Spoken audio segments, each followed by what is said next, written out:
Hello everyone and a warm welcome to the first episode of the Dadaxy podcast. I'm really happy to have you here with me today. This is kind of the continuation of my Ada the Autistic Alien podcast. And as I mentioned in the last episode of Ada, is that since I'm not autistic, I don't really feel comfortable in keeping that name. So it took me a little bit longer than a month to be back because there were a lot of changes in my life and also in the life of my producer. So if you recognize a change in the quality of this podcast, it's because it's not mastered anymore, because there is just not enough time to do that at the moment. But I thought I still want to continue recording this, so I hope you can live with the maybe a little bit lesser quality that we have now. So this podcast will not really have a certain topic or this certain framework of like Arad had with my journey towards my diagnosis with autism. It's more that, oftentimes when I talk to people, they really like the way that I see things and the way that I look at things that maybe concern a wider public. So that's what I want to dive into in this podcast. It's not really oriented towards anything. I will just talk. So the thing that really occupied me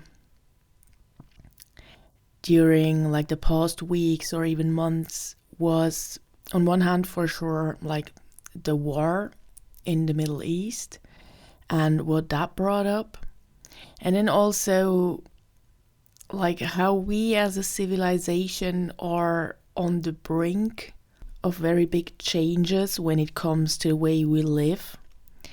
And what really stands out to me at the moment, and which is a big subject in my own life, because in shamanism we really work a lot with this topic, is the stories that we need to find a certain kind of stability. Yeah? So, if I have to stand on a side concerning this war, it will be the side of peace. It will be the side of non-colonialization. And I realized that for a lot of people, I believe that actually everybody stands on the side of peace. But for most people's ego, that is not enough. So we cannot only stand on the side of peace, we also have to take a side for the good side. Yeah? And we take our information from whatever source, and then we stand on that side and we identify with that side. And that's totally logical, and it's very natural to happen because we need a kind of safety. Yeah, we look at this war and we definitely feel that it is not right. Yeah, it is not right that so many civilized people get killed. It is not right that a lot of soldiers in the Israeli army, they don't even want to fight this fight, but they have to. And of course, the Palestinian people have to fight as well. So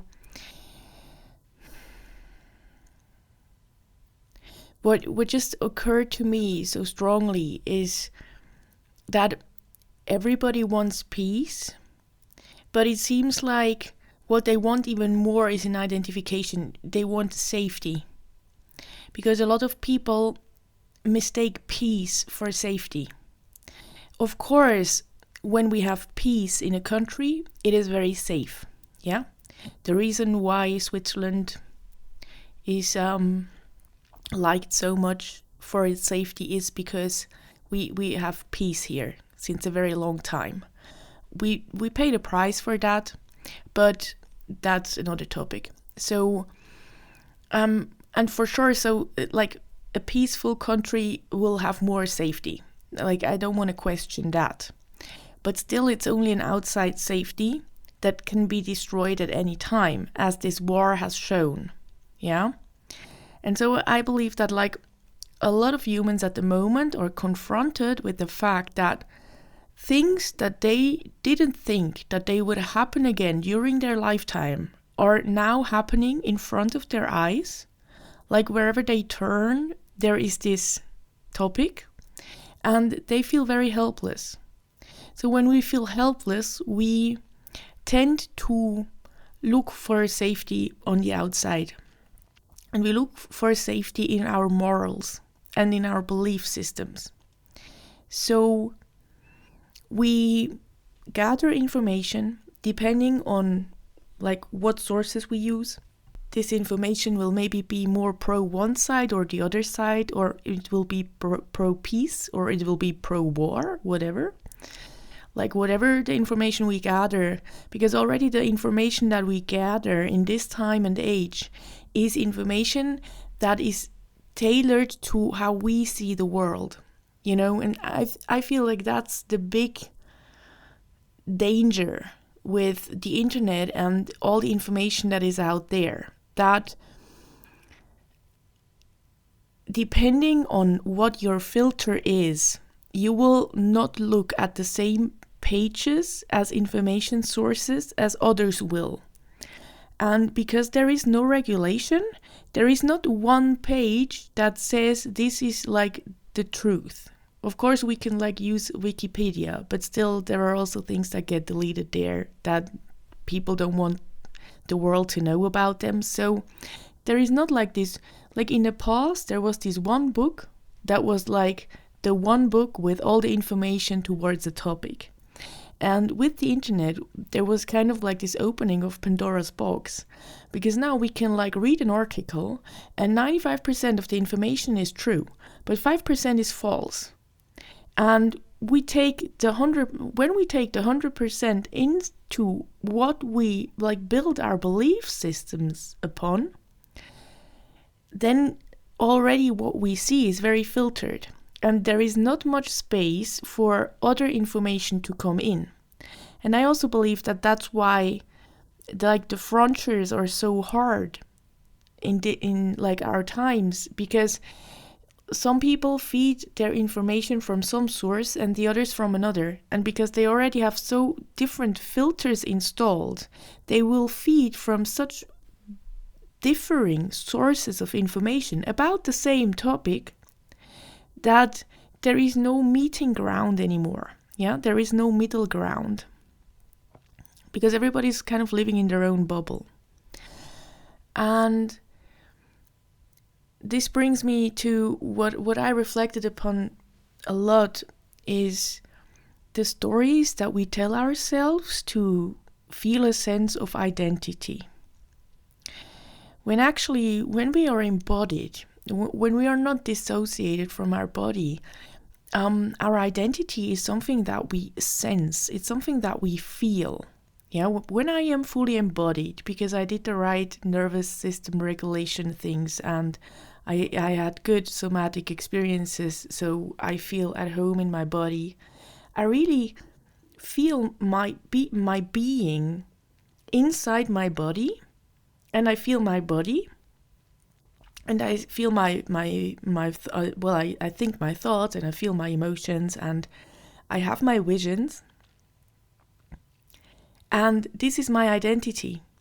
And there is no story I need to build around it. Yeah, there is no story of gender, let's say, for example, or name, or story, or history that is in that sense of identity. Yeah?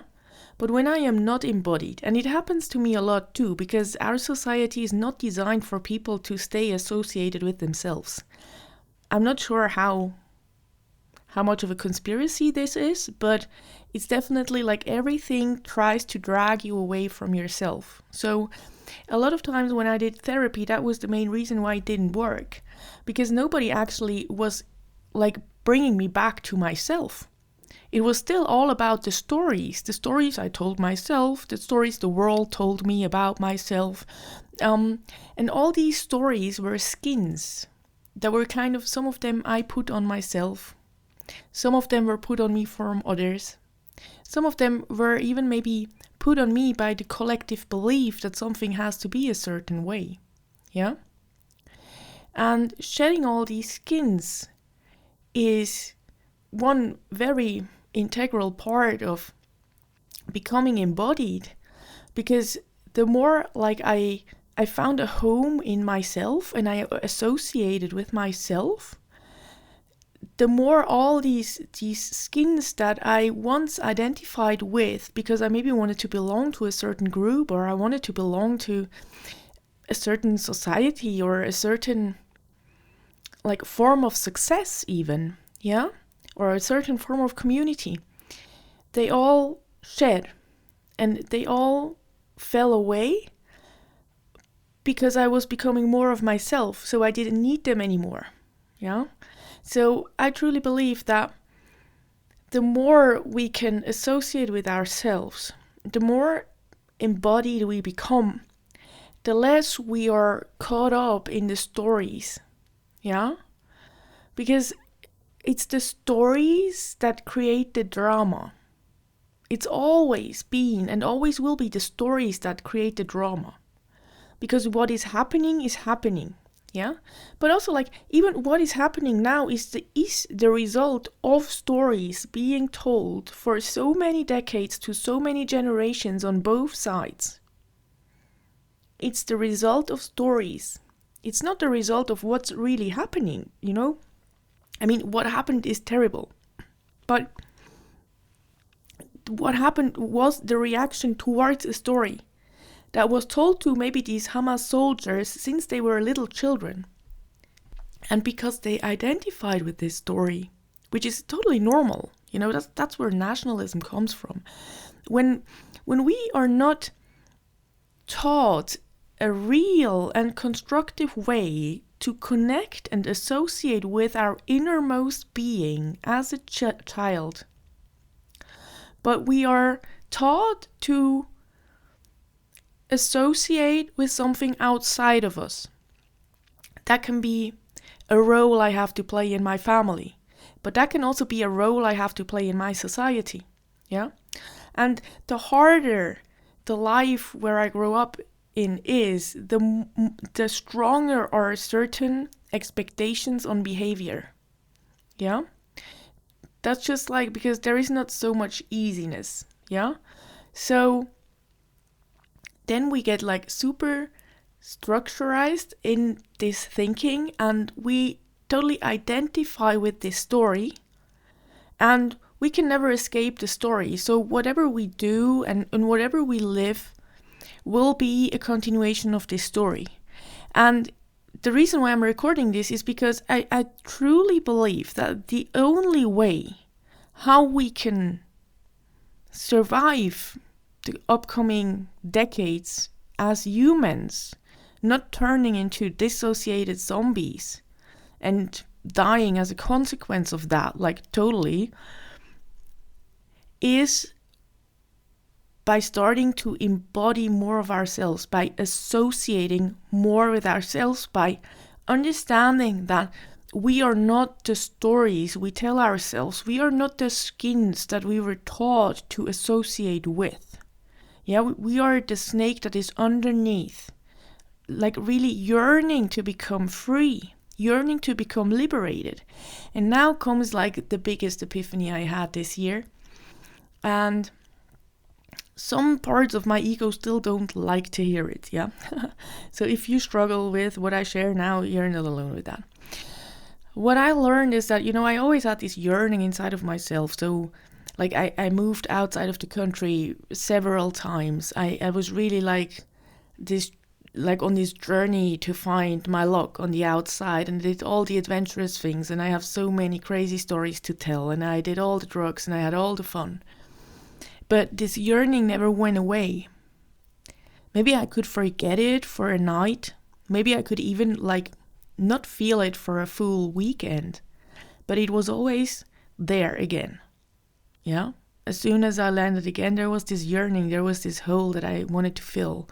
And it was so natural to me that I felt like this is just a normal part of living. Yeah?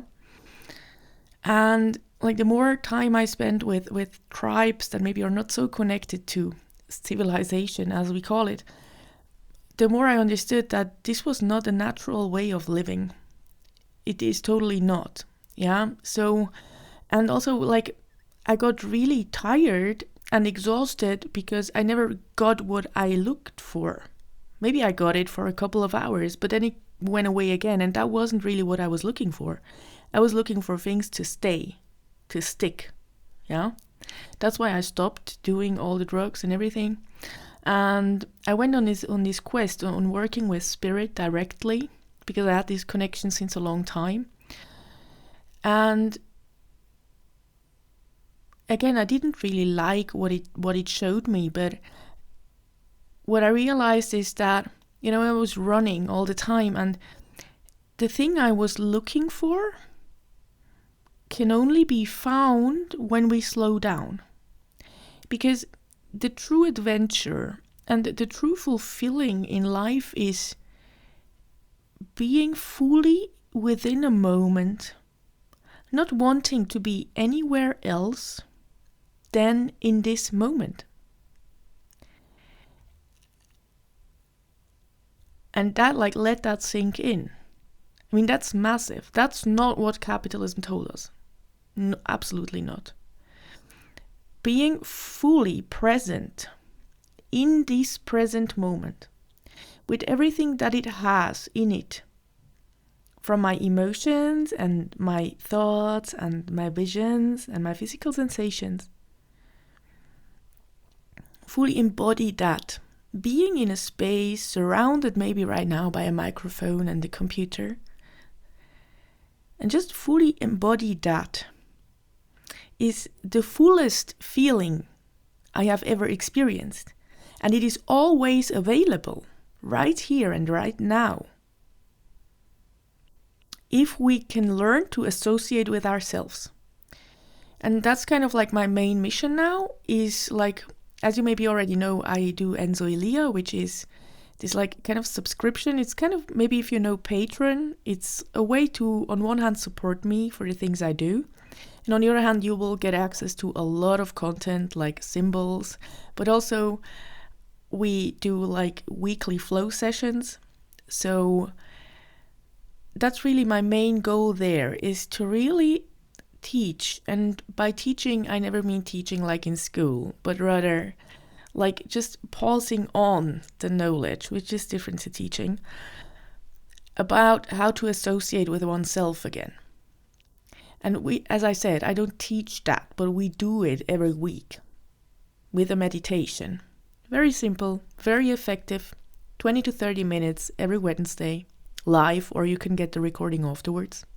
If you can't afford what Enzoilia costs, you send me an email and I will give you a free subscription for 3 months, because it's really important to me that this goes out there and that people use it, because it's really important that if we really want peace, and if we really want to change the course of the world, the first and foremost thing we have to do and learn and reintegrate is to associate with ourselves, is to connect so deeply with ourselves, with our own feelings and sensations and emotions, that we can really delete all the questioning of our own intuition from our systems.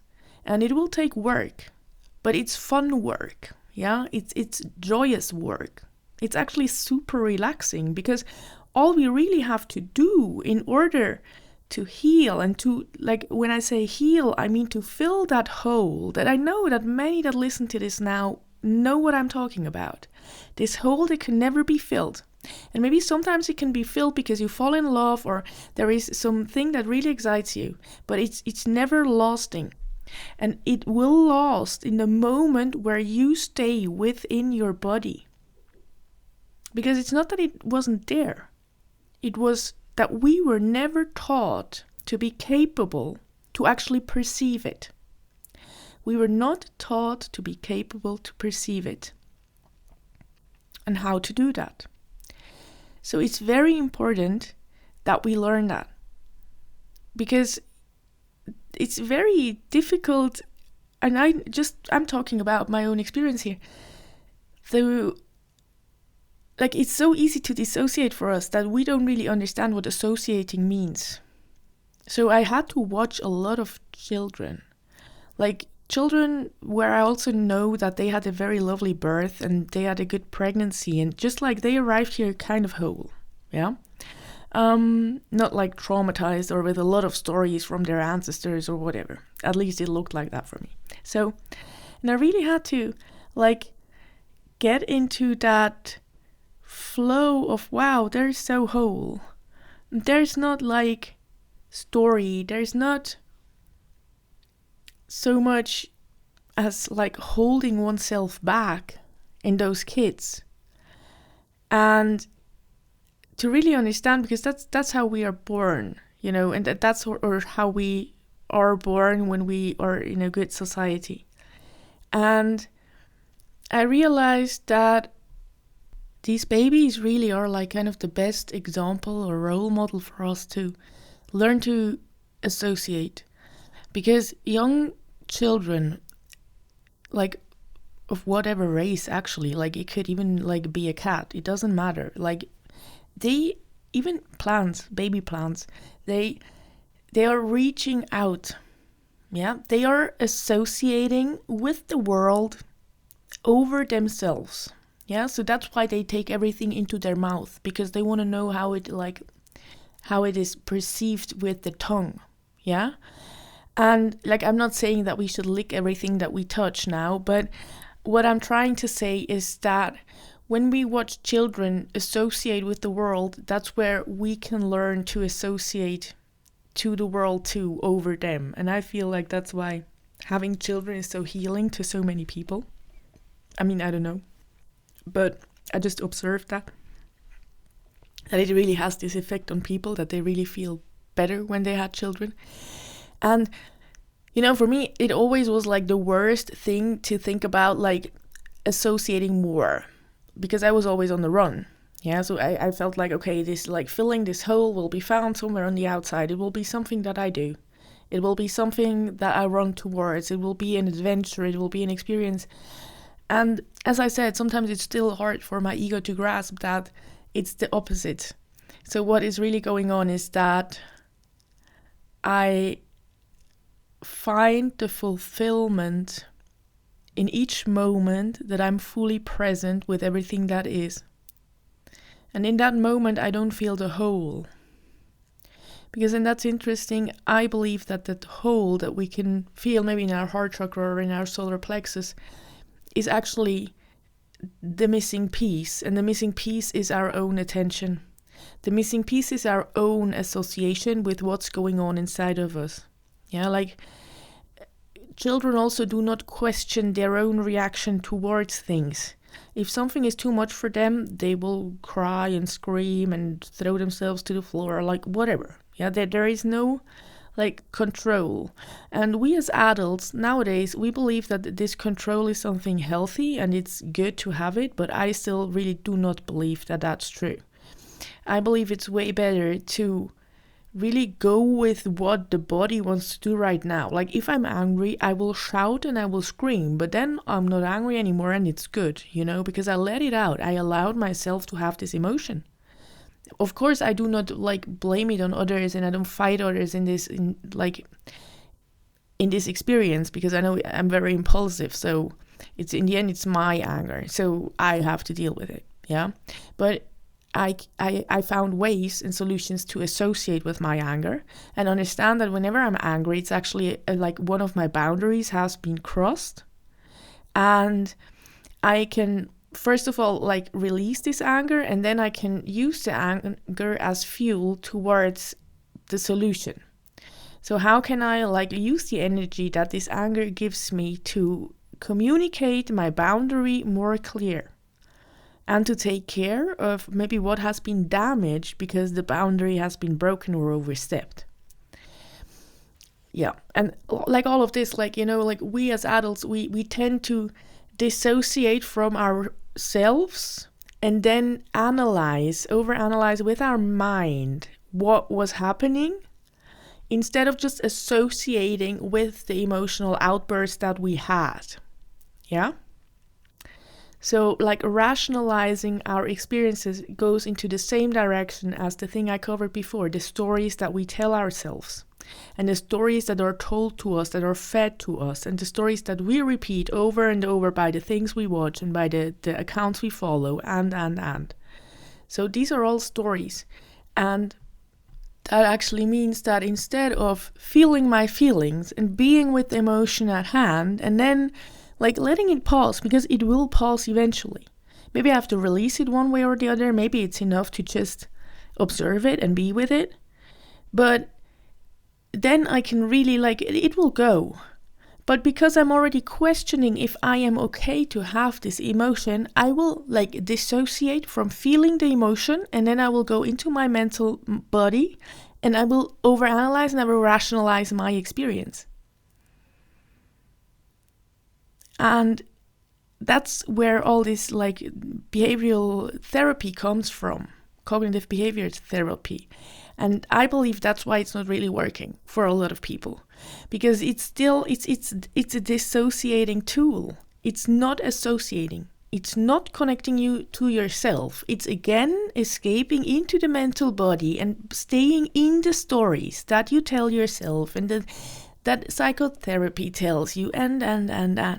But in the end, it's all a physical experience. We are spiritual beings having a physical experience. And most people that say that focus on the spiritual part. Oh, I'm a spiritual being. But they forget the second part is you are having a physical experience. And everything is spirit. So your physical body is spirit too.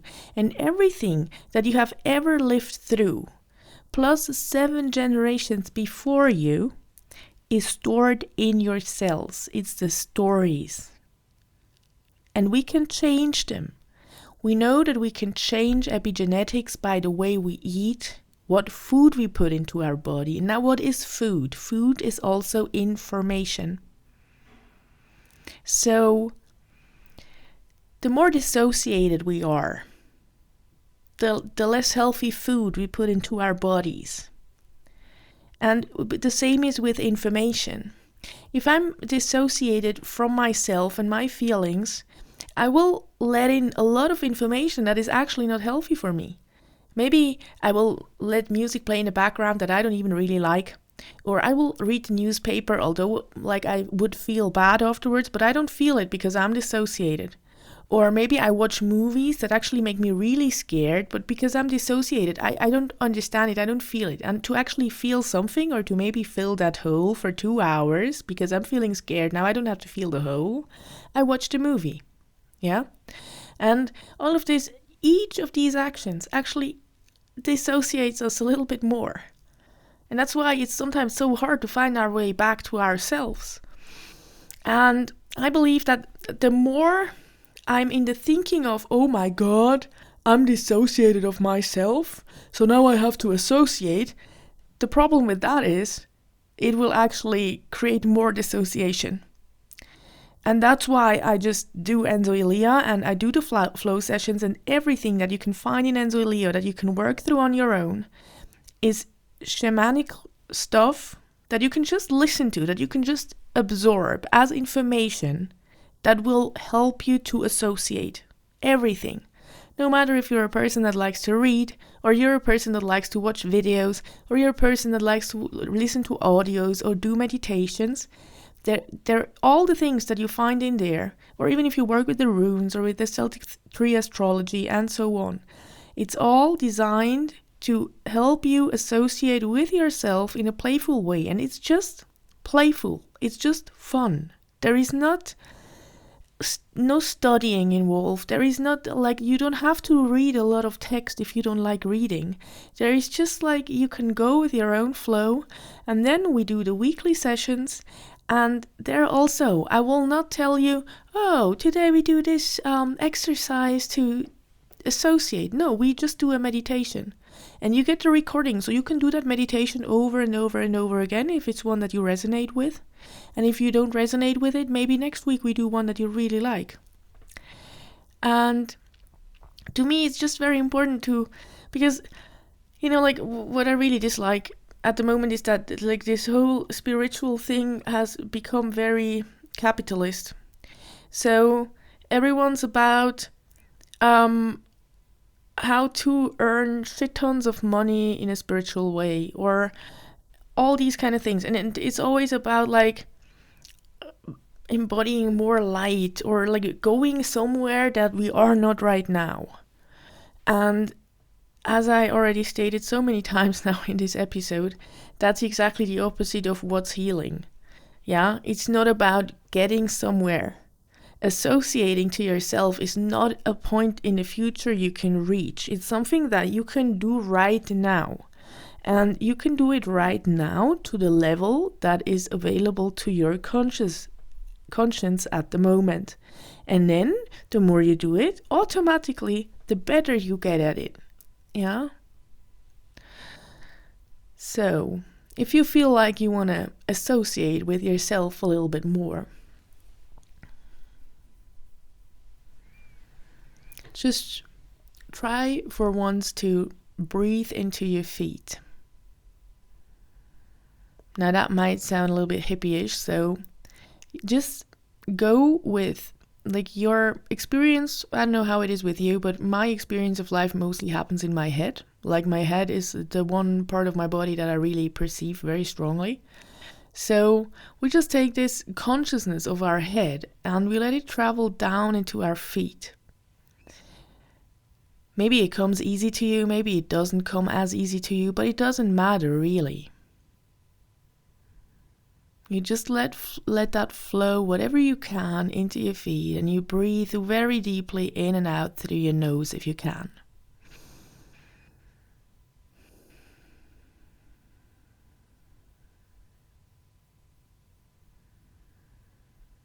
And it's possible that you feel a little bit more like the borders of your body when you do that. It's possible that you feel the ground better underneath your feet. It's possible that you feel all of your body a little bit better. It's possible that you don't feel anything. And it's very important that you don't judge yourself. Like there is no evaluation. There is no, oh, I don't feel anything, that means I must be so dissociated. Doesn't mean that at all.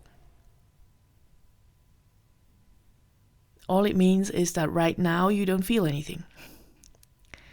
And this can be for like a number of reasons. And all of them are good. But yeah, like whenever you want to associate with yourself a little bit more, maybe just do this little exercise, breathe into your feet, and see what happens in the course of a couple of weeks. Of course, there are a lot of other tools. Like I actually just got my diploma as an awareness and meditation coach. Like I'm an official trainer in these topics now. And it's just so, it was very funny for me because, and also like I'm working with sound healing now, which I actually like I got a diploma for that as well. But I'm working with both these techniques since a very long time.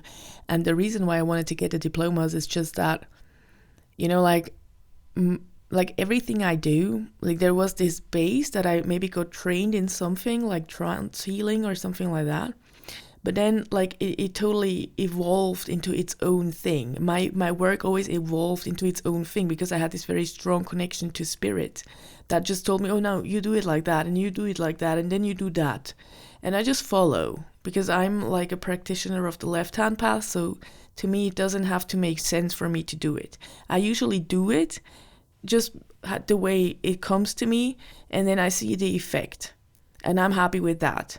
But I just realized that for me, it was about finding balance. So I also wanted to find more about the right-hand path, which is about really like the theory behind things. And actually, that happened to me a lot of times in my life, that I first did the practice and like kind of mastered it, and then afterwards I learned the theory about it, simply because I'm like just very curious, and my mind can be very doubtful, which I think is a good thing. You know, I can be very critical of my own work and of like the results, and like especially in spiritual disciplines. Yeah, so I feel like it was very important to me to get these 2 diplomas, just to like explain to my rational mind why the things that I do actually work. And like I was really like, I wasn't surprised, because I already knew when I bought the classes that most probably I will not learn new things. But it was just like amazing to me to see that a lot of people like really don't even know the basics. And I don't mean that in a judgmental way. Like, it's not like that I'm criticizing that, but I was just like, I was super surprised, because although looking at the state of the world, it's pretty obvious that people are not very conscious and aware, like especially like the ones in power. But like understanding that this is a whole training in things that sometimes are so basic, you know, like you learn how to work with children in the training, and then you like they teach you this basic thing of asking your child how they feel about certain situations, teaching your child to self-reflect. And these are just things that came so natural to me when I incarnated. Like, sometimes it's hard to believe to me that people really do not know how this works, because it's just very natural to me. And I actually believe that most people would know how that works if they would have the time and the space to actually practice these things. But yeah, like it was very shocking to me.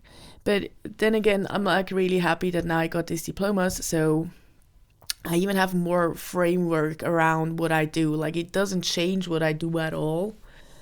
Like, for example, the sound healing training was a lot about singing bowls.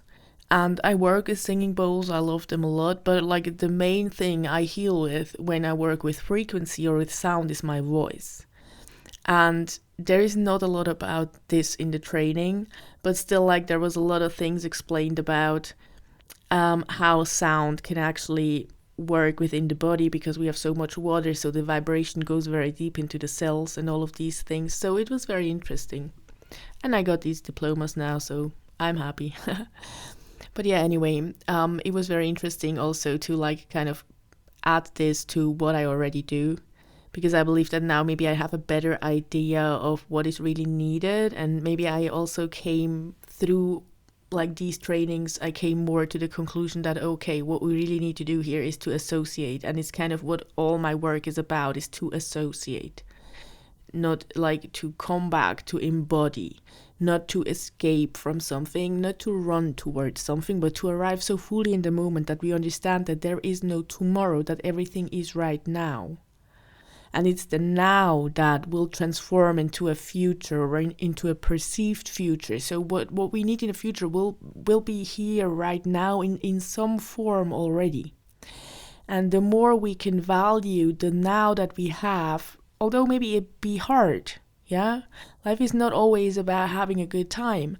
But the more we can stay within the now we have and be with that and go slow, although our ego is really trained to run, the more fully the future that we want will be able to manifest. So that's what I learned. Yeah, I think I will close this episode here. I really hope that you enjoyed it. And yeah, I mean, this like breathing into your feet is a little bit the same thing like letting go of stories. Yeah, because the more we feel embodied, the less we have to tell stories to identify with anything, because we just are within the being of everything. Yeah. Yeah, I really hope you enjoyed this first episode, and I hope to hear you again soon, and I wish you a lovely, lovely day ahead. All the best, and thank you very much for listening. Bye bye.